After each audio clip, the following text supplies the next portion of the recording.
Hey, I'm glad you guys found this video. If you need anything from the church, if you need information, you need help with anything, you need some prayer, there's a number on this video and you can text it anytime. We would be glad to help you. And today, I will be doing week 2 of a series that I wrote called Leaving Scarcity, Headed to Generosity. And today we're going to talk about how we get our hearts and minds in the posture to leave behind the God of scarcity and to move towards the God of generosity. So I think you're going to enjoy it, and we hope you have a great day. Again, if you need anything, look us up.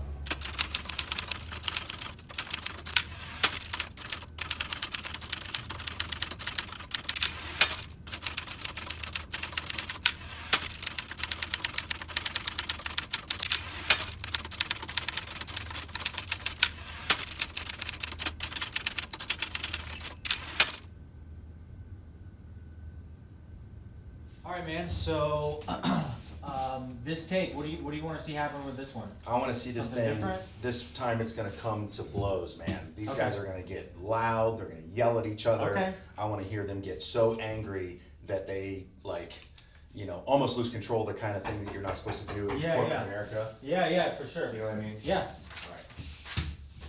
right. Hey, come on in. Hey. What's up, guys? How you doing? Good. How are you, man? I'm great. Good. Hey, you want a water? I am also fine. Yeah, Oh, sorry. yeah, I'll take a water, thank you. Dan, you I'm need just water? kidding. No, I'm good. Looks like you got a pen. You want a pen? I would love I a do. pen too. Alright. Oh, yeah. All Got right, it. so Blood red. thanks for doing this. You guys have been looking at this for a week. It's the main scene in the movie Leaving Scarcity, at least the pivotal moment where the employee says no more.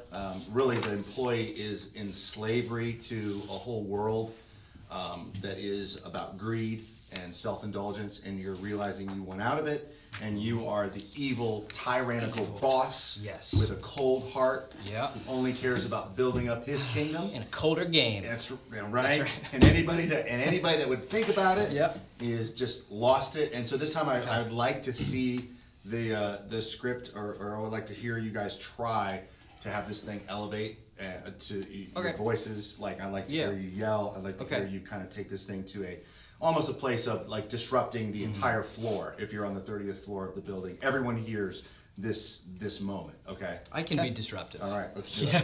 Let's see. All right, cool. You good? Yeah, I'm ready. Cool. Hey, Tim, do you have a minute? I've got some news. Sure. Have a seat. What's going on? How's your family? They're okay, I guess. Actually, I don't know. They're not great. Oh no. Huh. What's going on? Well, that's kind of what I wanted to talk to you about. I'm pretty sure it's time for me to take my family somewhere else. What do you mean? Like on a vacation that's different, or No, I mean like move them to a different place. what? Yeah, different. Sorry, you hold. Nope. Go ahead. I want to move them to a different. You want to move them to a different. I want to place. move them to a different place. Yeah. Maybe Well, even a different state. I don't know, man. That's big. That's big. What makes you want to do that? Yeah, it is big, and I don't exactly know how to say it. I'm sorry. No. I don't know how to say it. Okay. Tim, Then say it. Just say it. I just know. Did that, you say it? Can you say it? Come on, I'm waiting. I just know that Dude, we. you gotta say it. Come on. I just know that we need a change. You need a change. Yes, Oh, I need a good change. We All need a right, change, all right. Tim. You know, I get that. I think I know what you mean. But here's the thing: it can't get much better here. Okay? And so, what needs to change? I Can you tell me? everything. Give me one thing that needs to change. To put it simply, Tim, everything. Okay, this is a money thing. Look, I've got money. No, I've got money. no, It's a money I mean, thing. kind of. No, it's a Kind- money thing. kind Just of, say it. but hey, not- No, come on. If it's a money thing, just say not it's a in money the way thing. that you're thinking. Not in the way you're thinking. You need a raise. No, That's it. no. I think I need to The old just. ball and chain. No. Getting after you. No, Yeah, I just come on, need you to can tell see me. Tim. It's fine. I need to just see things, life, a little differently, and of course, that includes money. Yeah, does it? Okay, look, I know how that can be, okay? Look, I need you here. You want to go, but I need you here. You make my world work here. I'll give you whatever you ask for money-wise, and I know I know what that's like at home, okay? So that can fix a lot of things. So if you get paid more, and I don't know, better hours or something, you'll feel different. Hold on. You'll feel different. Thank you. No, hold on. Tim, it's... No, hold on. No, come on. Tim, You'll it's- feel different, No, man. it's so much bigger than that. It's so much bigger than that. I'm not interested in making more money, but actually, I want to make more, I don't know, life. Yeah, life but happy. money makes that happen. Yeah. Money makes that happen. I think I'm seeing it differently. Look, I don't know how you can be seeing that so much differently than me. Okay? Take your money and get what you want and take care of yours. That is, look at me. That is all that matters. Get yours. I'm starting. No. Get yours. I'm starting Get to yours. think no. Get yours. Dude. No. Get No. yours. No. Yes. I'm starting. Yes. No. I'm Hold on. starting to consider that maybe instead of constantly chasing the dream and living in a state of fear and survival, there has to be a better way. Okay, man, that's all well I have and been good, told, but- Tim, I have been told my entire life that it's better to give than to receive. And honestly, I wouldn't know if that's true because I pretty much just seek my own needs and take. Okay, sure. I'm not thinking it's the way that things should be. Sure. Right? I really want to try Sure. being more than just a taker. Yeah, well, okay. I mean, look, okay. Listen. If you don't stay, I can't promise that you'll ever be able to come back. Make sure you don't leave without considering how much better your life is here. Living in scarcity is all about getting what we want. Yeah. Tim, I'm ready for a new city. And I'm gonna take the first... Sure, yeah, okay. Yeah, I hear you. Well, if that's all, I've got another meeting, okay? Dude, I feel sorry for you, man. Really, really sorry. Most people would kill to have what you have here. In fact, some have. So, you know what? Go. Good luck.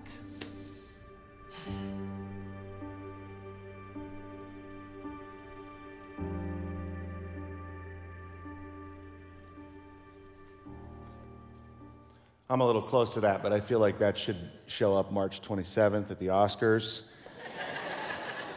Both those performances and the original screenplay, pretty strong.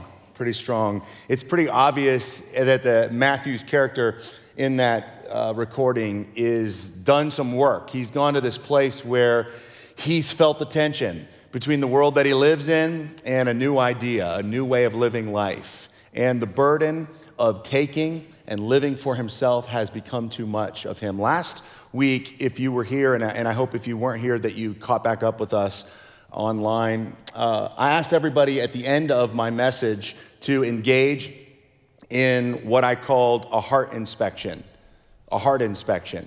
And I talked you through that as it relates to the kind of inspections that we typically do for a home. If you've ever bought a home, then you know that when you buy a home, you actually pay the inspector to go in and not only make sure nothing's wrong, but to tell you what is wrong, to find something wrong. Because you don't want to buy a house that has some cracked foundation or some major problem, and the inspector's in there to tell you you're good to go, there's no major problems here, or you need a new furnace, or whatever it is. And so I want to just ask you, and if you're just hearing that for the first time, I want to ask you, what did you find? Because what I asked you to do is to do a little heart inspection and ask yourself if you kind of are living under the reign of scarcity. Are you driven by survival? Are you driven by making sure you have what you need?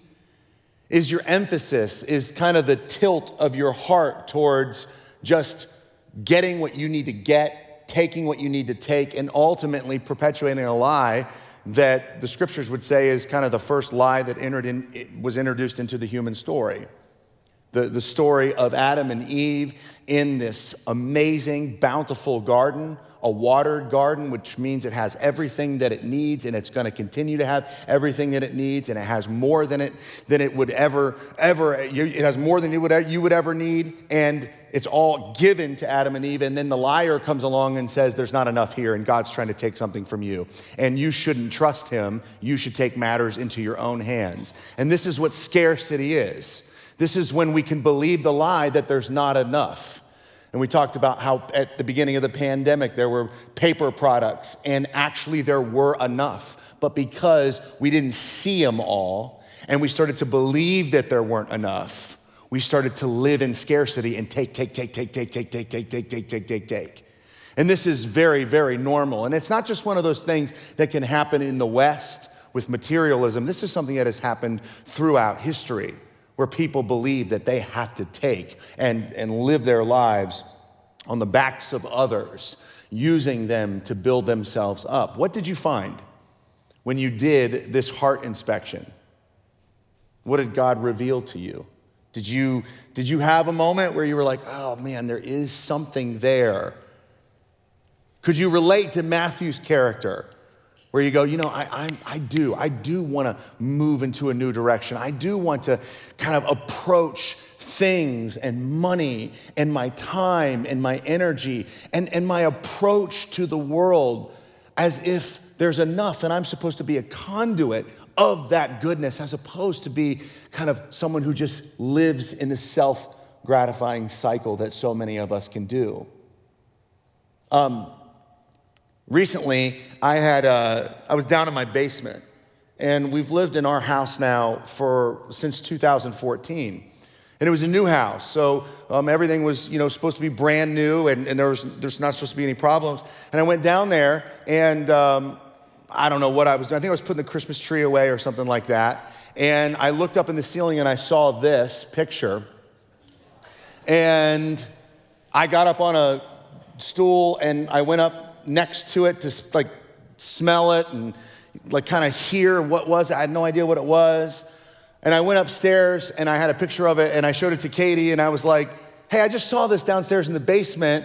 Have you seen this before? And she goes, oh yeah, that's been like that since we moved in the house. And I was like, what? And so then I took the picture and I sent it to Wes Martin, Midwest Basement Systems, former basement doctor, now basement aficionado.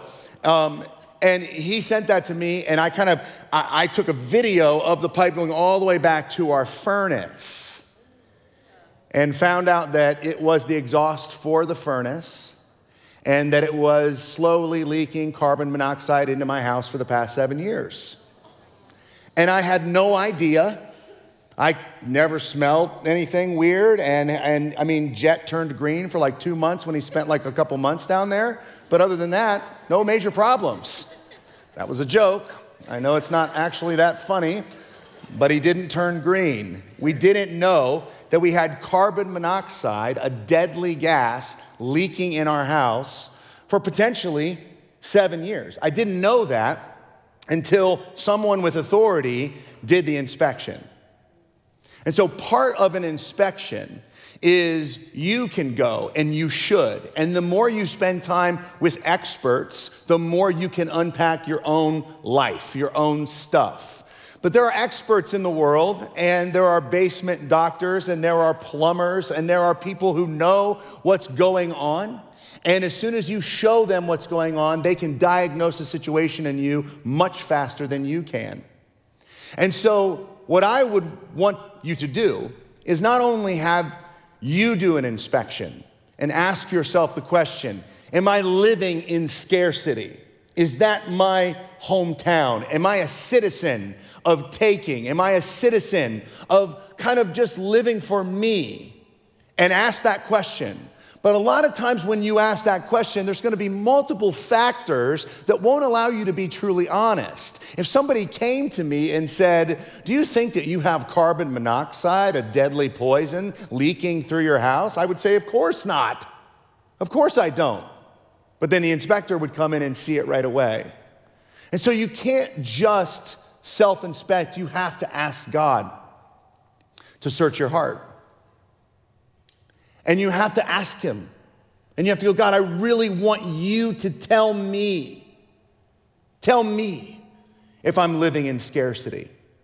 Now, when we're talking about scarcity, we are talking about worshiping a God, worshiping a totally different way of living life, worshiping the father of lies.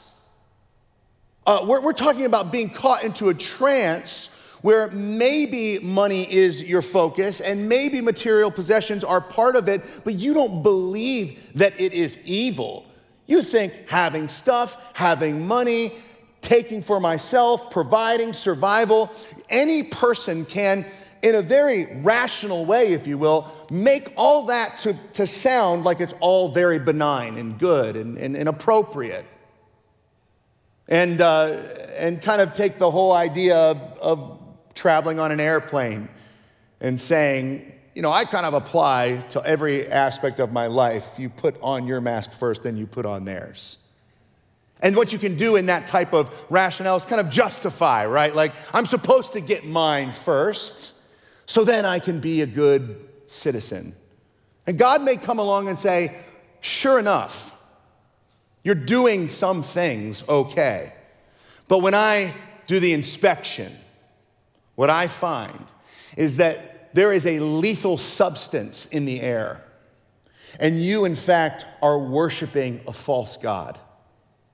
And if you don't figure it out, it will kill you. And to be told that is to be alarmed, is it not? Is to go, wait a second. So what if the inspector said to you, worshiping the God of scarcity will kill you. It will destroy your life. And then you go, I don't worship the God of scarcity. And he goes, actually, the tests say you might be. It could be in your system. Difficult to detect, but there. Maybe we all worship the God of scarcity. To put it specifically, worshiping the God of scarcity is something like this: worshiping money or the love of money and material possessions. Loving money and therefore being greedy. A person who is greedy is someone who has the love of money. And while you may not call yourself a worshiper of money, if you have the love of money, you are a worshiper of money. If your entire life is to kind of go after possessions and money, then in fact you are living in scarcity. That means the love of money and possessions is your God. And you, in fact, and we all do this, including myself for sure, we are all, in fact, greedy. And greedy people take because they've believed that that's the way they're supposed to live. And people who live in scarcity are takers. And so, here's what we have to know today. And this is simple, but I'm going to take you on a journey. I know we're going to talk a little bit about specifically money and possessions, but I want you to understand that this is a series that is about a heart disposition towards the way you were made, and the way you were made to exemplify, personify God into the world through being a generous being the way that he is a generous being.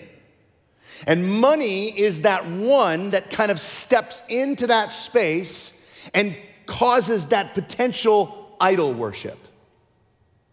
And you could be worshiping money and you may not know it, just like you might have that carbon monoxide in your house. So we have to do an inspection. So my heart today is that we would come to God and say, God, do an inspection. And so God, throughout the Bible, and Jesus, I think he talks about money and the love of money more than any other problem in the Bible. So the Bible understands, the scriptures understand, the authors of the scripture understand that money and possessions have always been an idol that humans have worshiped throughout history. And so we have to ask ourselves today, Are we living in scarcity, where our God is money? And you might go, I don't want to be in scarcity, Joel. I don't want to live there. I want to have some proponents of generosity. But here's the truth. You can't leave scarcity and keep the God of money. You can't leave it and say, I'm going to start to do some things, but then at a heart level, I haven't done the real work. So I might be able to give you some practices to give, to spend your time. But what has to happen is something much more specific. You have to make sure that money and possessions are not an idol that you're worshiping in your life. And so that's what I want. I want to take us on a journey today. So no matter where you're coming from, if you grew up in the church, if you're watching online, I just want to share with you some passages of scripture and some thoughts so that we can kind of make certain today, this may be bold, this may be a lot, that we walk out of here and at a heart level, we say, money is not my God. I am not worshiping the God of money. Everybody say that out loud. I am not worshiping the God of money. The New Testament says that we are to put to death idol worship and greed, which is idol worship, the love of money. We're supposed to put it to death. So my hope is over today and then to the next Sunday is that we would do some things to really put worshiping money to death. And that we would stand up and declare that that is not our God. Leaving scarcity is first and foremost about naming yourself a new king. Money wants to be your God. Money is active, it's powerful. It wants to destroy you. It has this ability and it's razor thin, and you have to manage it because money has the ability to absolutely suck the life out of you. And so for you to first and foremost leave this state of worshiping the God of scarcity and greed and possessions and things and taking just for yourself, you have to declare a new king. How do we know if money is our God? Ask God. He might reveal it to you. Just go to God. Just go right to the inspector. God, is money my God? Am I worshiping money? And he might go, you are. And I would say that I've asked God that question, and he has said, you do. Sometimes you do. And you have that dialogue, right, in your head. Well, the thing, when I did that, I'm doing it for this reason, God. Oh, okay. And you just, right? It's slick, isn't it? Just go to God and say, God, am I greedy? And he might tell you, you are sometimes. He might tell you, you are worshiping money. You are worshiping that type of game. Here's another way that you can kind of know if money is your God. Look at your core motivation for life. What is your core motivation? There's a passage in the Old Testament that says, a man's ways seem right in their own eyes, but God knows their motives. So God knows the answer to that question. Ask yourself, God, what are my motives? So now you kind of add a little sophistication to the first question. God, what are my motives? Why do I do? Why do I go to this job? Why am I worried like that? Why do I have to buy that thing? Why do I act that way in that context? Why does that person who has so much make me feel the way that I feel? Why did I say that? Why did I do that? Why am I getting this degree? Why am I switching this job? Why am I angry at her? And you start to ask yourself, what is your core motivation? And I will tell you this, if the answer to that question is not in some way, shape, or form a version of what it means to worship and follow God and devote your life to Him and to specifically be generous, then you run the risk. See, a lot of Christians can hide behind just giving to the church. You know that you can hide? You can just kind of do some. You know, a lot of people like building this building, and I think we have tons of generous people. I think we have people that actually God is not their, money's not their God, and I know that for a fact because of all other aspects of their life. But I also know that you could say, hey, I'm gonna give because ultimately, look what we get when we give. And there are a lot of people that can even have an inverted worship of the results of their giving and say, that's right? If I give, but I get something from it, then that's not greed. That can absolutely be greed. You can absolutely give to something, and if your motive behind it is, I hope I get my kickback, then potentially money is your God. So it has to be bigger. There has to be an all-out revolt. There has to be a very clear line drawn in the sand where you've identified the enemy and you've known that it can be your God and you're not having it. You're not letting it. There's no way you're gonna let money be your God. And we talked about it last week. Money is a good thing. It's a terrible God.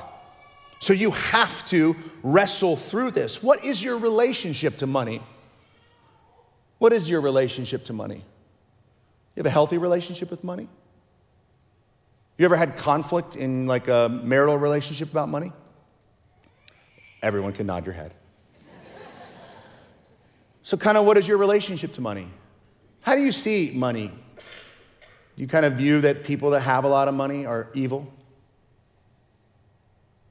Why? Is it because you know? Isn't that funny? That's such like a self kind of indictment, isn't it? To say anyone that has a lot of money is evil. Why? Because you know how you'd be if you had it? Or you know who you're way too early. You're not even close. Yeah. I don't know what happened. Give him a hand. Not even close.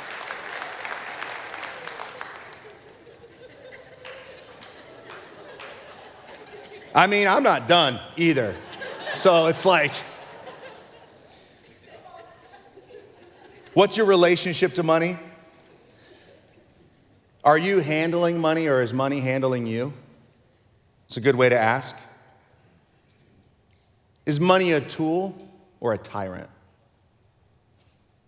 Does money lead you or do you lead money and stuff? This is important.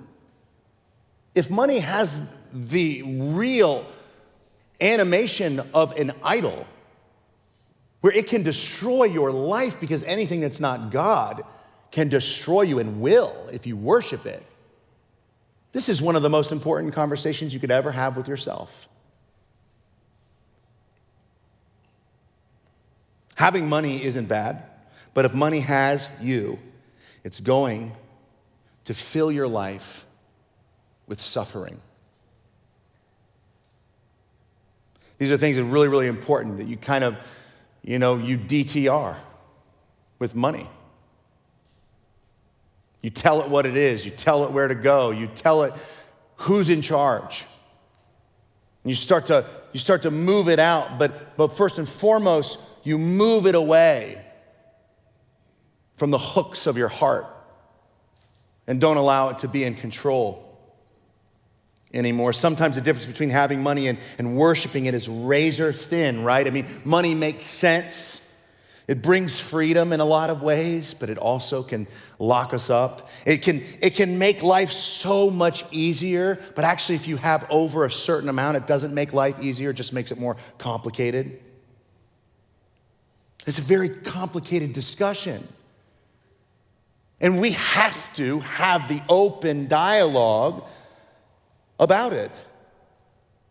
You may have been spending most of your time up until this point seeking it out, not even realizing that you're not worshiping Jesus, but you're chasing after a false god. People with a little bit of money, and people with no money, and people with lots or some, every type can make money their god. There are people that have no money, and they believe that if they had it, and those people gave it to them, then life would be better. That's worshiping money. And I'm not saying it wouldn't be better to a degree, but to believe that it is the secret sauce, to give your life for it, is a misunderstanding of what it is. So we live in one of the most affluent countries in the world, most affluent cities in the world, sub-communities of the world, all of us here in Gahanna and New Albany and Johnstown and all these places. We all have so much. We're not beating each other up over this issue.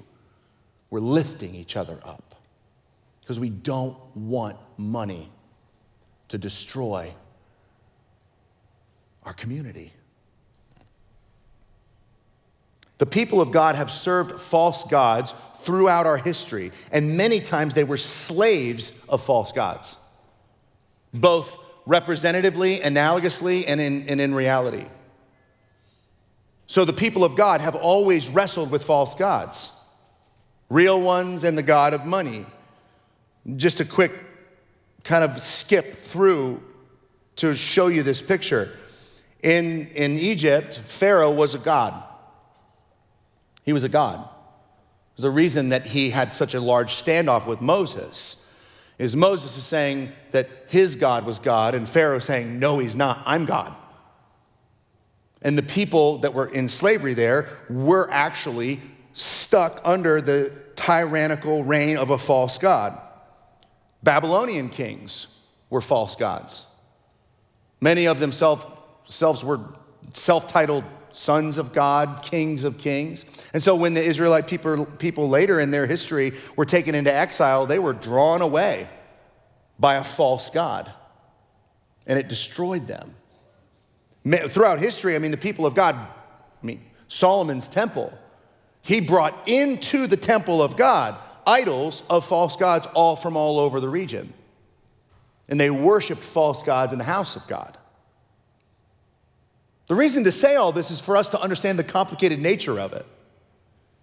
It can be a macro piece of our lives. It can be something that's sitting on the shelf.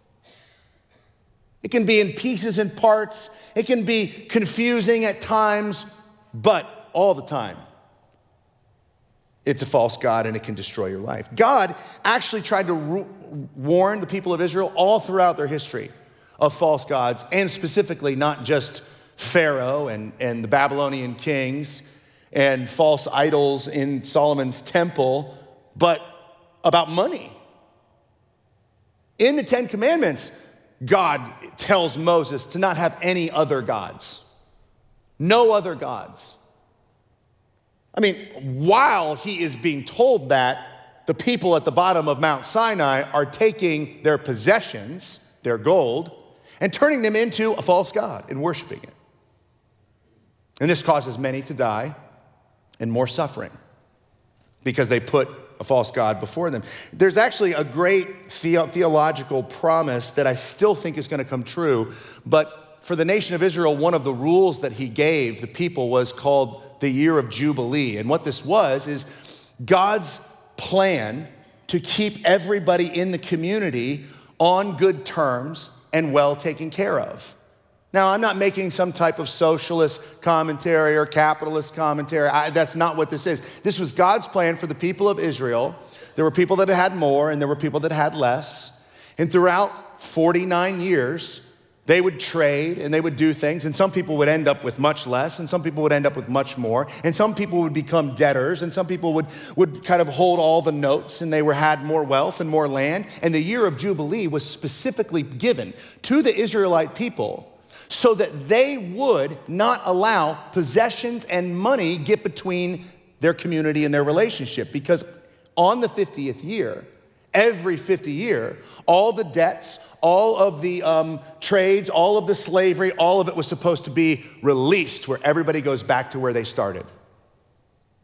So that there wasn't conflict, so that everyone was taken care of, and so that possessions didn't get between the people. God knew, you don't want this as your God. But money has power to transcend the ages and always has been a slick, elusive, and wicked king. So here's what we need. We need to be shocked. We need to be shocked to attentiveness. If we are going to be Christian people who worship the God that was manifested in the person of Jesus, we need a little bit of like a wake-up call. We need reminded. We might need some routines. We need some words. We need the power of what God has to say. So let me just take you on a little run through some scriptures. And if you're new and you know, we're talking about money, I hope you'll stay around, because whether you make this place your home or not, you don't want money to be your God. Seriously.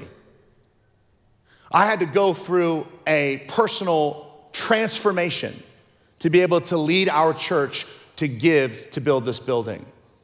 The main thing that happened to me, as I understood that pastors are criticized and that their motives are judged. Is he really just after people's money? Is he really just after the big, palace? Is he just after control? Is he just after, what's he really after? Because pastors, my goodness, they can be just as sucked into money and wealth, just like any other thing. Absolutely. So I was afraid to go to people with any type of false pretense. And I wanted to be able to sit down with all of you that I sat down with and be honest with you and tell you that my heart was pure. And what happened to me in my process before I went, and I sat down with 200 different couples and asked them to consider giving so that we could build this building. And what I had to have happen to me before I did that is I had to know that if my heart was pure before God, that if I was helping them be generous, I was not taking something from them. I was not asking something from you. I was giving you something.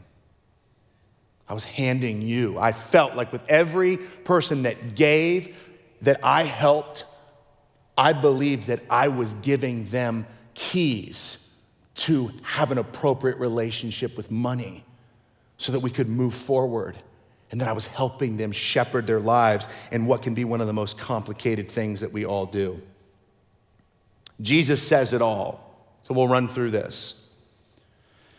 Jesus says that you can't serve God and money. So this is one of the key things he says. You cannot serve both. Can't serve God, and while you're serving God, also serve money. This is a very important thing that Jesus says. You have to know that you can't serve God and money, because it's a heart thing. Because it's a heart thing. So who's your king? We're not talking about just simple loyalties to our favorite basketball team, which of course, even in that small regard, we would never, ever be allowed to worship the Buckeyes and the team up there who we play at 12:30 today. And I hope they lose, because I am a pure Buckeye basketball worshiper. I can't serve both. And that's just about my fun. You think you can do that with God? No way. You can't. You can't even pretend. So one day, a couple passages. This is in Luke 12. This is going to go up on the screen. So sit in for a minute, and I'm not going to go as long as I typically do. Oh, I probably shouldn't have said that. Luke 12. Jesus has been teaching about greed. And it says this, someone in the crowd said to him, "Teacher, tell my brother to divide the inheritance with me." What's going on here? Tell my brother to divide the inheritance. So look at me, don't read it yet.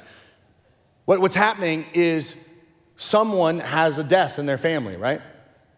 Dad or mom died, so the inheritance is getting given to the firstborn son. This is the way that this society worked in. The firstborn son, he would take all of the wealth and then he would share it with his family, right? So obviously this is not the firstborn son.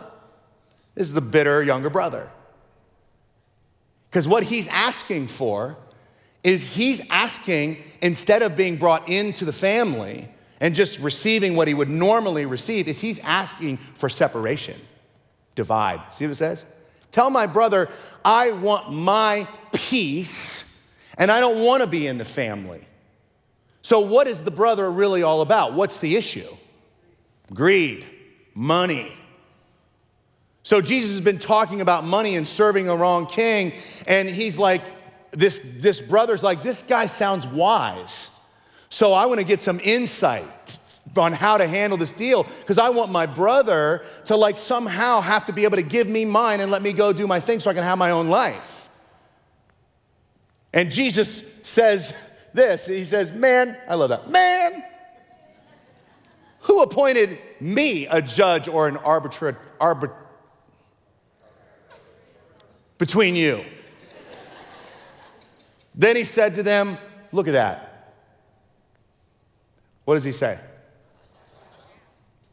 That is not what he says. What does he say? I mean, are you serious? He doesn't just say, watch out. What does he say? Watch out! That might be a little much. I mean, it's an exclamation point. Watch out! Watch out! Who appointed me to be a judge? Watch out, everybody. Listen, this is big. Jesus does not do that very often. He has an exclamation point. Watch out. We need shocked into attentiveness to this issue.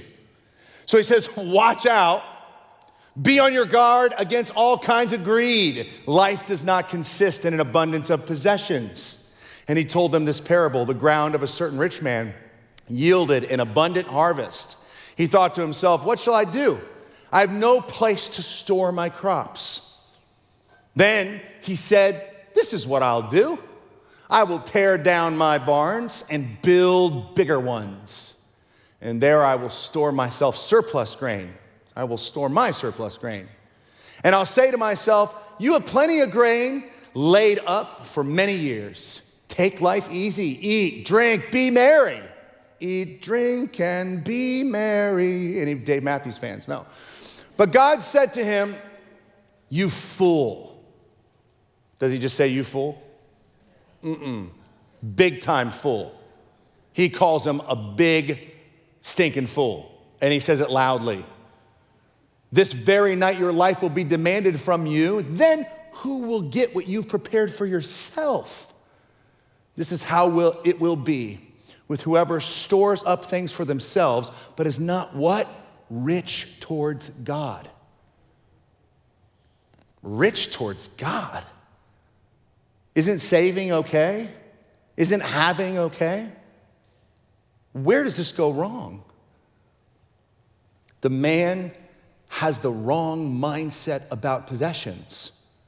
It's all about having more and getting more and having bigger instead of a totally different mindset. The man has a take mentality. The man lives on the outskirts of scarcity in the nicest farm, and he has all the stuff, and instead of living in generosity, which he can't because he has the false god of money, he builds a shrine for his stuff.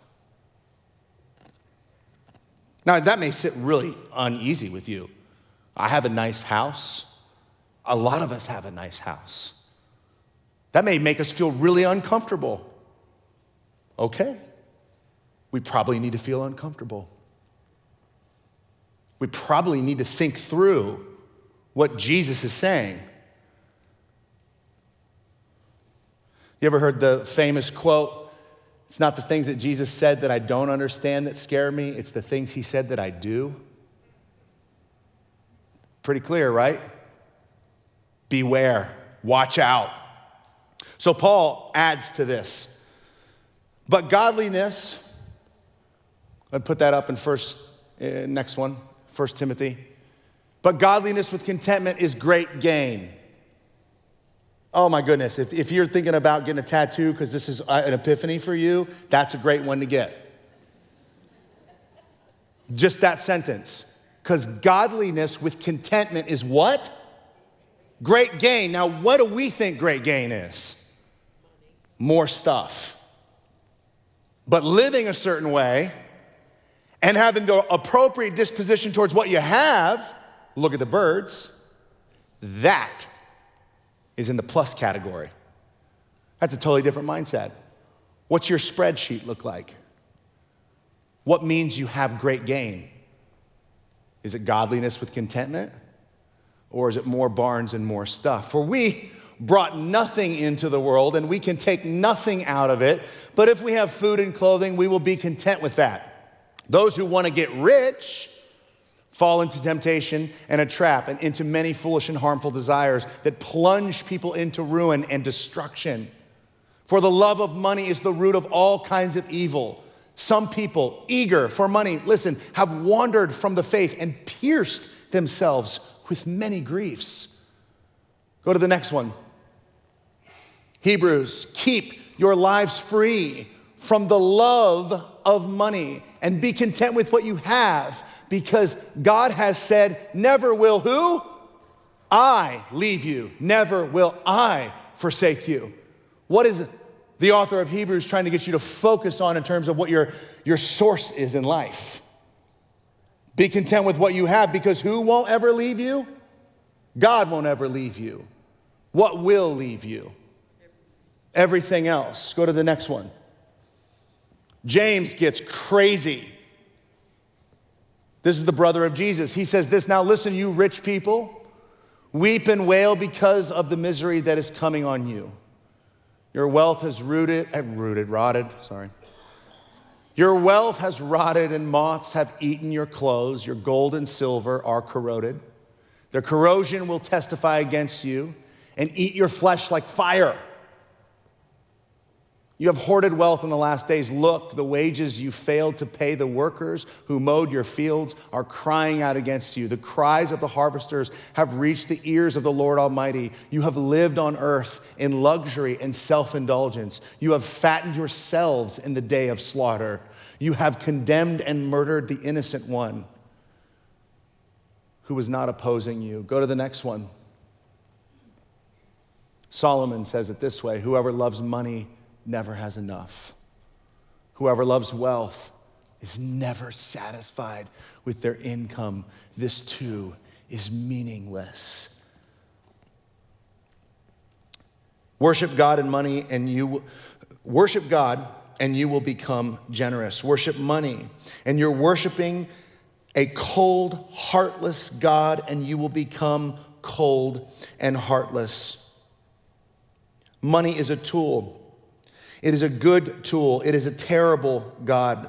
What do these passages say in summary? They say that money is a liar, because money says to you, money is life. Things are life. It says it will satisfy you, and it never satisfies you.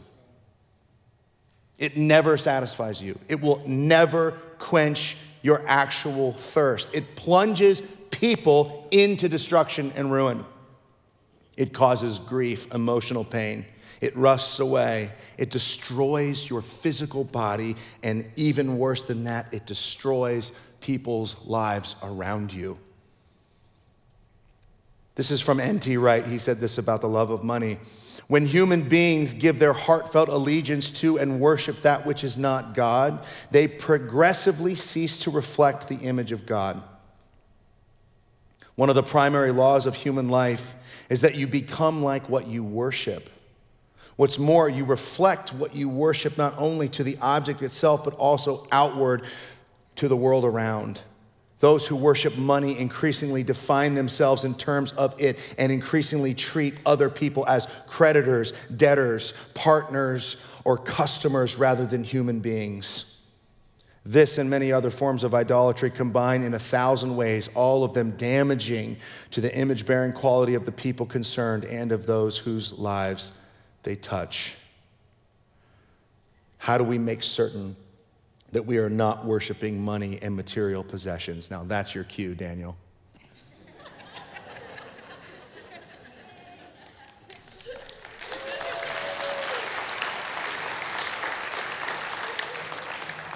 And this is where we're going to land, and we're going to give you something really, really practical next week, and so I don't want you to miss it.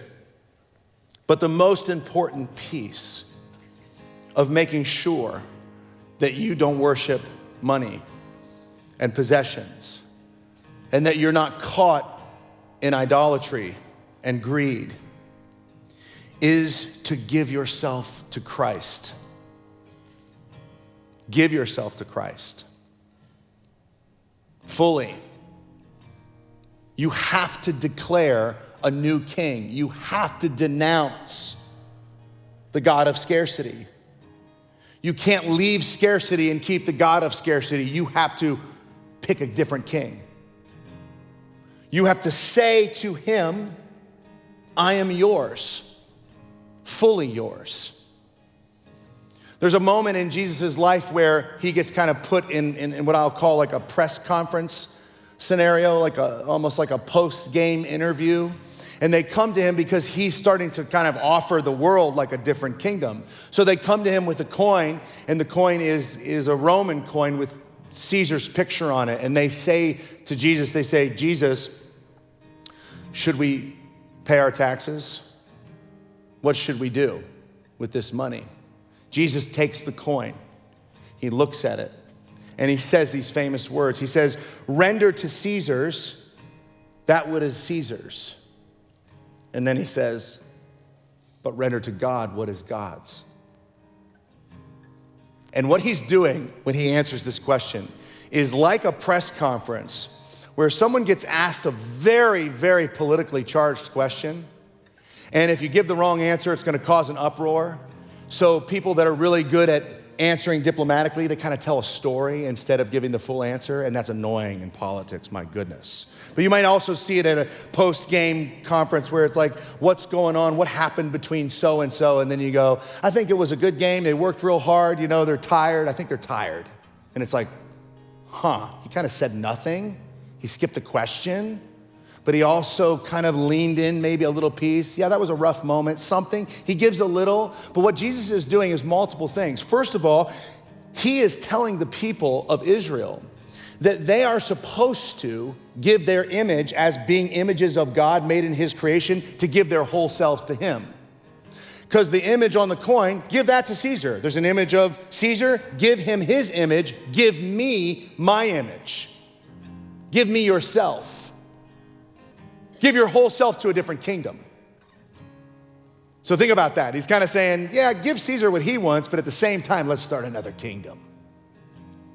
It's very complicated. It's cryptic.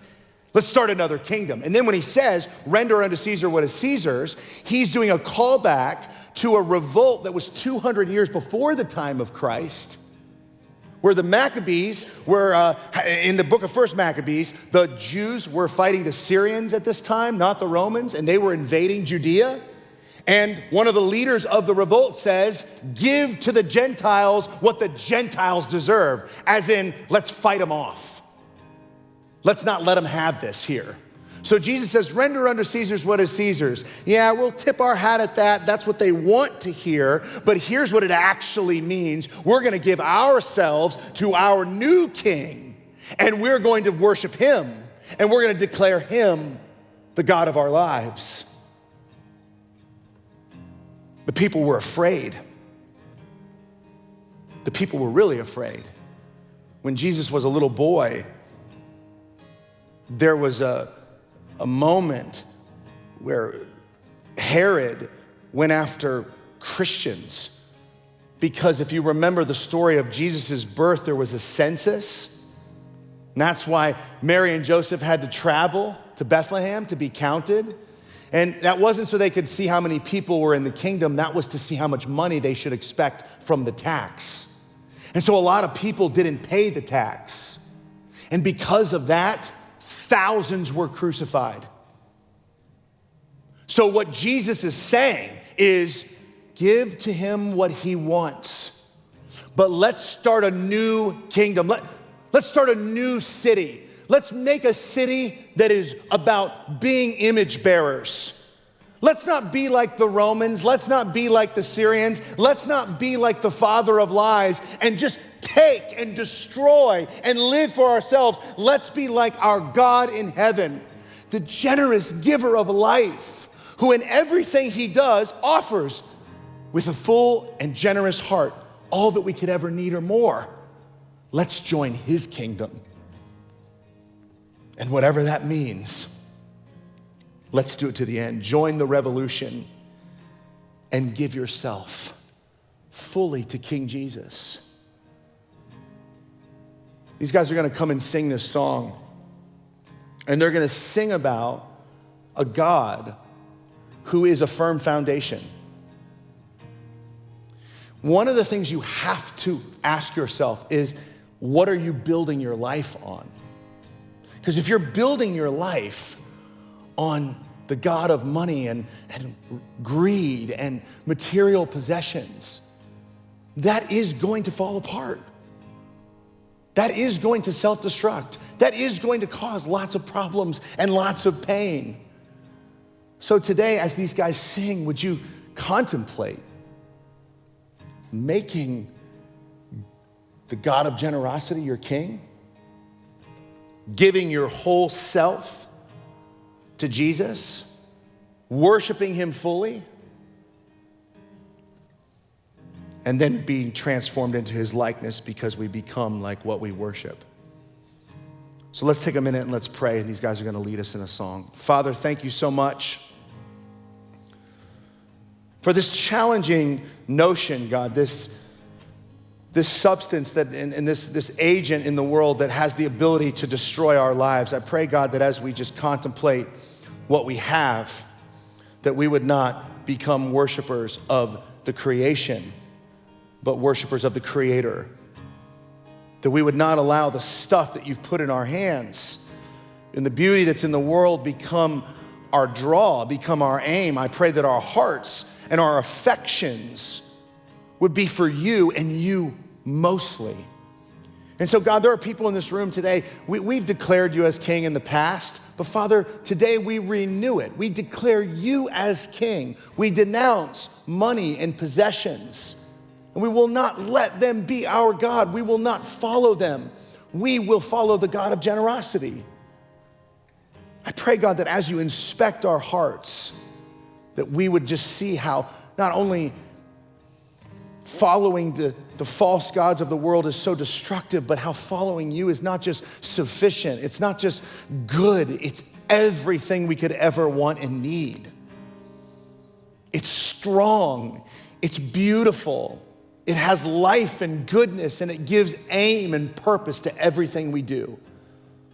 So, Father, we worship you. Today, we declare you King. Hey everybody, thank you so much for hanging out with us today. We want to connect with you, so go ahead and text that number on your screen and somebody will reach out. We want to get to know you and your story a little bit more. We hope you have a great week, and we will see you next time.